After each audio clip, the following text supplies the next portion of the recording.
A lot of you are interested in starting a nonprofit, specifically around therapy practice or another wellness practice. And I wanted to teach you all, if you're new to this, the exact steps and essentials that you need to legally set up your structure. For those of you that are new to my group, my name is Dr. Lauren Lawson. I'm a licensed marriage and family therapist and approved clinical supervisor in Pennsylvania and California. So I started my nonprofit group therapy practice 13 years ago in California. We've been operating that long, and now we're up and running in Pennsylvania as well. So we are in both states. So as I go through this training, feel free to comment. I'll answer any questions that come in live. If you're watching the replay and you have questions, comment and I'll get back to you. If you want to private message me about anything that you need help with, let me know. I'm happy to help in DMs as well. So let's dive in. Today I'm going to break down everything you need to know about the different entity types as a nonprofit, the IRS requirements, what you need to actually get established, and the realistic timeframes that you're looking at, especially with our new administration and delays that might be happening with staff shortages now within the IRS. As we know, there was a lot of cutbacks with that. So that does affect some things, but not as much as you may think. So I'll dive into what that means and what it looks like for you. So one thing that you need to know from the get-go in establishing your nonprofit is the entity type. There's a couple of different types that you can structure your nonprofit as, but there's two main ones that you'd be looking at. The first one is the one that I recommend and that over 90% of nonprofits do, and that's a nonprofit corporation. So it's really getting incorporated at the state level. And the reason why 90% of people do this is because it exists separately from its founders and directors, so it provides liability protection and it allows the organization to continue regardless of the leadership.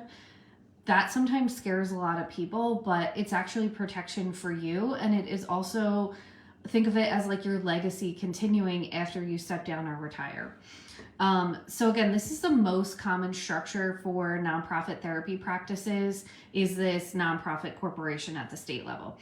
So creating this registration is something that you do separately than the tax exempt status from the IRS.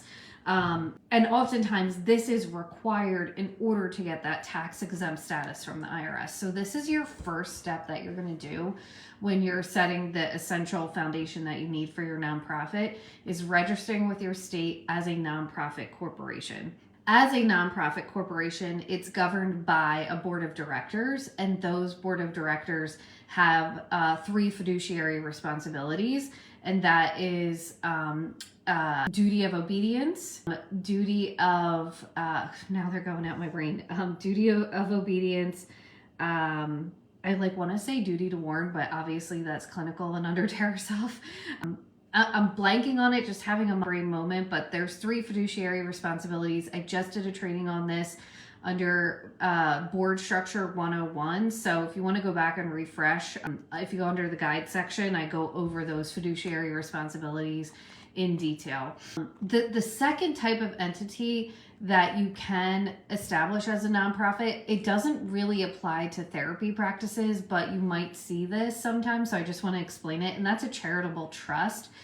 As therapy practices, we are not, we may work with a charitable trust, but we're not registering as a charitable trust. So basically a charitable trust is when there's a legal arrangement where the assets are held by one party, and that's a trustee, and that's for the benefit of a charitable purpose. So it's governed by a trust document versus a nonprofit corporation, which is governed by bylaws. So an example of where you might see this in regards to a therapy practice is if there's a major donor and they have a lot of money and they establish a trust to fund ongoing therapy services for a specific population. Your nonprofit may benefit from those funds, but those funds are managed by a trust. So as a therapy group practice, you wouldn't, this is not how you would set up your business entity, but you may end up working with this entity. There's 2 other types of entities that you could get set up as, but I don't recommend this. Hardly anybody does it, and it doesn't guarantee 501c3 status with the IRS, and that's an unincorporated association. This is not recommended because there's no liability protection. There's no separate legal existence from you or you and the board of directors and the business.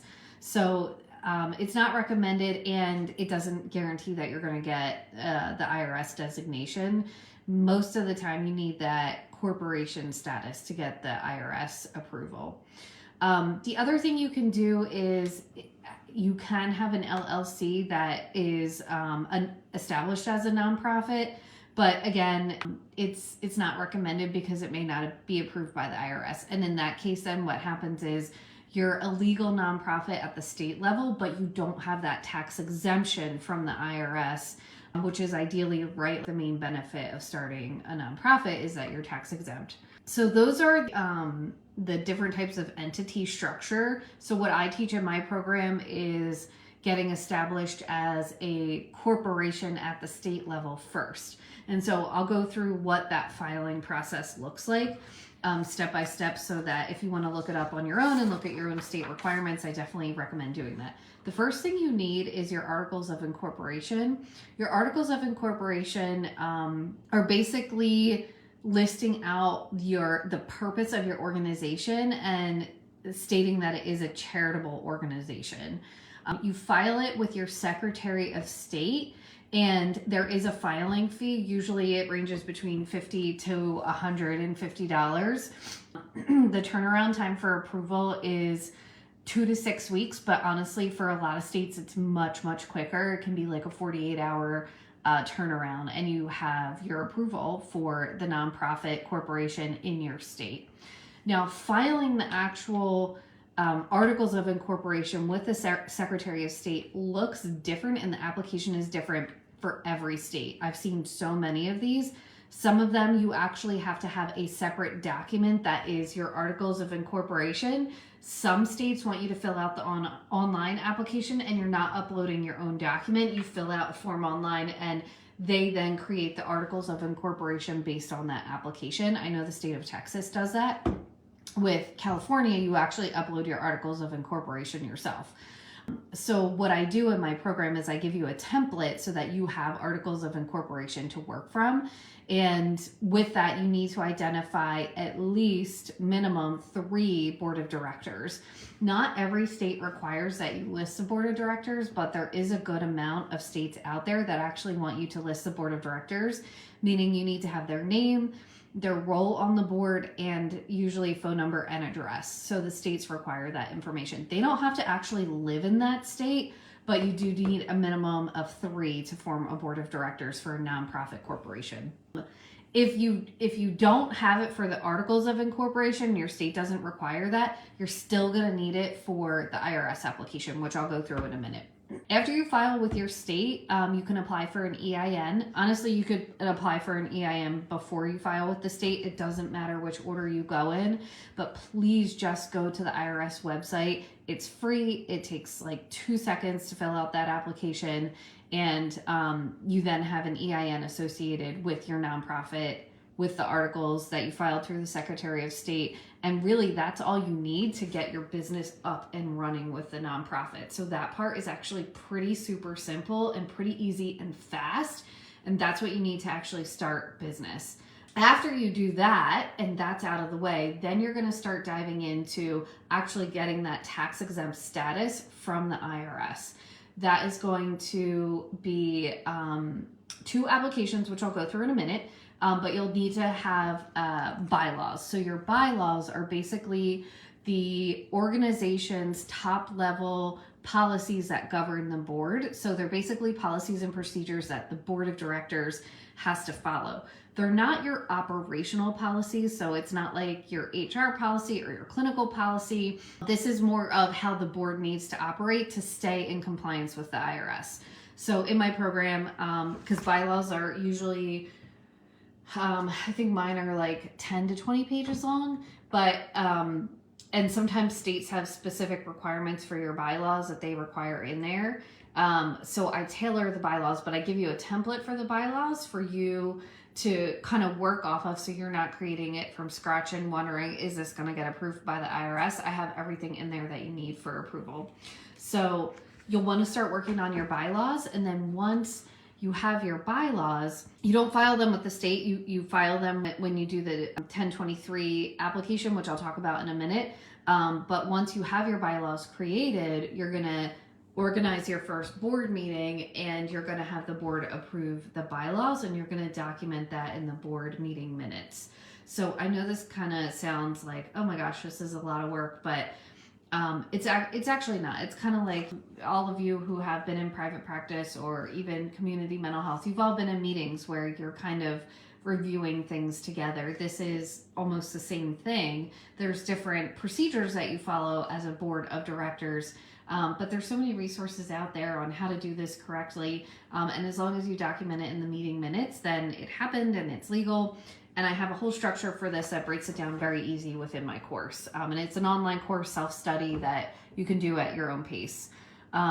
So once your bylaws are done, you're going to have a board meeting. You're going to have the board approve the bylaws. It doesn't mean that's set in stone forever. You can always have a board meeting to amend any bylaws. So I always tell people to keep that in mind. We're not making hard and fast decisions forever here. We're getting it started and up and running and good enough to get approved by the IRS. So what's important to understand is that your nonprofit corporation exists legally at the state level once your articles of incorporation are approved, but you don't have that tax exemption until the IRS approves your 501c3 application. So what does this mean for actually operating? This means that once your articles are approved by the state, you can start operating right away.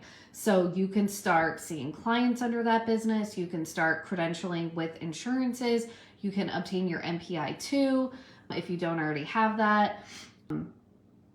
You can credential with Medicaid. You can see cash clients. You can start fundraising, actually. So there's a couple things with that, though. While you're in this in-between stage, I always encourage people, get your business up and running right away. Start operating right away. Don't wait. We don't want to wait on the IRS, but we kind of want to do both things at the same time. You want to prep your 1023 application because you don't want to put that off. But if you already have clients that you want to put into this business, start doing it. Like I said, all you need is your articles approved by the state. You need your EIN. A lot of times you need your MPI-2. And then, we all know how long insurance can take. So start those applications right away. You can accept donations at this point, but they're not tax deductible yet for your donors. But once you get that IRS approval, usually the date is retroactive, and then you can go back and provide receipts that is tax deductible for those donors. You can also apply to grants at this level, and a lot of places that issue grants will accept nonprofits that their status is pending with the IRS. So during this time, it's really important to maintain documentation of all the business that you're doing. You want to track your donations and expenses, because that way you can go back and provide those receipts to those people. And then you're going to operate as if you're a nonprofit. So you're going to operate at that point, once your articles are approved, as a nonprofit, not as a for-profit therapy practice. This means that you need to be transparent and in compliance with the IRS rules and regulations and the state level. So again, you can start seeing clients as sliding scale under this, seeing insurance. You do want to get in your application with the IRS pretty quickly, though. So let's talk about that real quick. The 501c3 application process, there's two main options. There's the 1023 EZ, and then there's the full 1023 application. The 1023 EZ is very streamlined. It's a 3-page form. The filing fee is much less expensive. It's $275. This is for organizations who expect less than $50,000 annually in revenue for the first 3 years. So if you are totally new to a nonprofit, you're not transitioning your for-profit into a nonprofit, and you're starting a nonprofit from the ground up, and you kind of want to take it slow and build over several years, then this option is for you. You can do the EZ application. Again, it's cheaper and it's for a slower buildup. But if you are transitioning your for-profit into a nonprofit, or you're anticipating on building up very quickly, then you have to do the full 1023 application. You don't want to skirt around it and do the easy, even though it's cheaper, because if you end up making more than 50,000 in revenue in the next 3 years, then your 501c3 status could be at risk. So you don't want to put that at risk and just do the full 1023 application. This is a pretty comprehensive application, and this is where a lot of people start to feel overwhelmed in the process.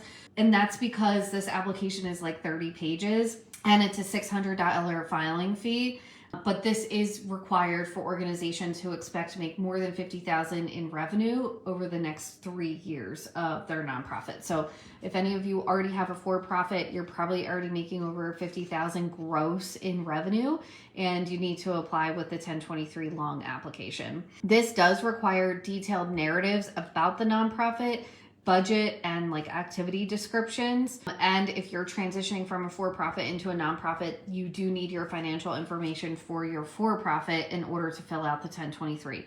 This is where I come in significantly and help you do this, either in my Done For You package or my course, but I walk you through this so that you're getting the approval the first time and it's not getting denied, and you don't feel overwhelmed with the questions. I know these questions inside and out. I think I've done since January myself. I think I've helped out and filled out at least 6 1023 full length applications. So I kind of know this application like the back of my hand at this point and can walk you through that process. So again, for most therapy startups, you can do the 1023 EZ. But and that's like the pro of that is that it's faster approval process. The timeline for that is about 2 to 3 months, and honestly, probably even sooner. When you do the full 1023, which you should do if you're already seeing clients, that's a longer approval process, and the timeline has increased in the last couple of months with the staffing shortages. So we don't know what that will look like. Obviously, that's out of my control, but what I can do is help you get that application in ASAP so that you can start operations and not have to worry about doing that application, because there is a turnaround time that you need to have that in by if you are starting operations after you have done your articles of incorporation. So again, I recommend the full 1023, but if you are a startup, you can do the 1023 EZ, and it is shorter and cheaper. So right now they say the processing time for the full 1023 is 9 to 12 months. I know that sounds long. I don't think that's fully accurate. I had someone in my program get their approval within 3 weeks. That's typically what I see. But I think with the new administration and a lot of the layoffs that have happened, we know cuts have been made in the IRS. I do think we're seeing a longer timeline than 3 weeks. I just had one of my other clients call, and I think she got the message that it was like going to be up to 180 days. But again, I always encourage people to keep operating. You still can operate once your articles are approved. So don't let this stop you. But get in this application ASAP. Like, don't sit on this. Let's just get it done. Don't let it overwhelm you. We'll get it in and out of the way, because once it's done, you never have to think about it again. And again, the pro is that there is retroactive tax exemption. So this is the timeline that I was talking about, though. If you need to file the 1023 within 27 months of your incorporation date in order to have a retroactive 1023 501c3 status. So what I mean by that is, like, let's say you incorporate in January of 25, so you're in full operation, and you submitted your 1023 in February, okay, but the IRS doesn't approve it until, let's just say worst case scenario, like December of 2025. When they approve it in December, they're going to retroactively backdate it to February. To January, when your articles were approved, because that's within 27 months of completing that application. So again, that's where you can go back. You can still collect donations.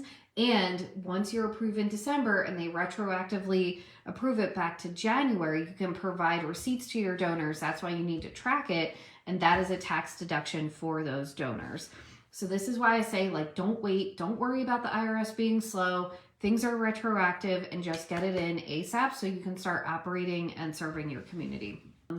So that's the application and the essentials so far. So just a quick recap: articles of incorporation, you're going to incorporate as a nonprofit. You file that at the Secretary of State level, which means you need to have your articles of incorporation, your 3 board members. You need to have your bylaws done, which are the governing policies for your board. And then you're going to complete the 1023 application to get that tax exempt status. And in that in-between period, you can start operations. And the turnaround time for the Secretary of State to get your articles approved is like 48 hours. Sometimes it's 2 to 3 weeks, but I've been seeing it across the board in all the states that I've been working in 48 hours. So that's how quickly you can start business. Some common pitfalls to avoid though in this process: you want to make sure that your purpose of the nonprofit has clear language on why you're serving the community and how you're serving the community. Any inadequate language is going to result in denials, and you don't want that to happen. You want to make sure you have the proper board composition. If you haven't watched my training on Board 101, go back under the guides, it's in there. But you can't have people who are related to each other more than 49% on the board. And you can't have too few board members. So you need at least 3, and no more than 49% can be related. So you can have some people related, but no more than 49%, which is a weird percentage. So if you have 3 people, 2 people are related, that's probably not going to fly. And you have to have another board member or 2 other board members to make that work, or just have someone who's not related to you on the board. You need to have sufficient detail in your program description. This is why your mission and vision is so important to do first. And again, I have other trainings on mission and vision, but you do need your mission and vision, because in that 1023 application, you have to write out descriptions on what exactly you're doing. It can't just be, we're doing therapy services. It has to be more detailed than that. So you want to make sure you're not having insufficient detailed in program description. The other thing that you need to have is a conflict of interest policy. This is a template that I give you in my course, but you want to make sure you have a really clear conflict of interest policy that meets the requirements for the IRS, or else this is going to result in denials too. So these are the common pitfalls to avoid. You want to make sure you have clear language. You want to make sure your program descriptions are sufficient. You want to make sure you meet the requirements for the board composition, and you want to make sure you have a strong conflict of interest policy. All right, so I wanted to make this super short and sweet today. That's everything I have under the essentials to legally structure your nonprofit group practice. So some next steps for you to do are to research your state-specific incorporation requirements, because it's different for every state. Gather your founding board members, so minimum of 3. Draft clear and compelling purpose statements. That means your mission and vision statement. And then start working on your bylaws and that 1023 application once you register with the state. So if any of you are interested in working with me, I can help you with all this. I do it on a varying different levels. You can get access to just my course, which is self-study, gives you all the templates that you need, no coaching. You can do it all on your own. Let me know if you're interested in that. Or you can do a done for you package where I come in and I do everything for you. Plus I give you 2 coaching calls and I help you fill out the applications. You file on your own and you have to pay the filing fees, but I help you do everything else. And I give you a detailed business plan with a roadmap of at least 3 years to build out your nonprofit. That package is $997. And then I have a full coaching program. So that's access to the course, that's access to my Done For You package, and that's access to everything else in the course that'll set you up for success, plus lifetime access to that, and group coaching with me for 12 weeks to get you up and running and off the ground. That package is $3,900, and you get 2 bonuses with it on Instagram and Facebook marketing for nonprofits and fundraising. And then also a grants and fundraising 101 for therapists that was done by a grant writer who has worked in nonprofit mental health her whole career. So if you're interested in any of those, just drop a comment. I'll send you the link. I'll also post it in the comments. Otherwise, I'm happy to answer any questions that you have. Comment on this as you're going through it. or you can DM me if you have any questions that you come across in regards to filing the paperwork. Otherwise, let's go and do this. This is, it sounds like a lot, but once you know the process, it's actually pretty easy and pretty quick. You can get off the ground and up and running with your nonprofit. So happy to answer any questions. Otherwise, happy Saturday, and I'll see you next Friday for our next live training. All right, have a good weekend, everyone.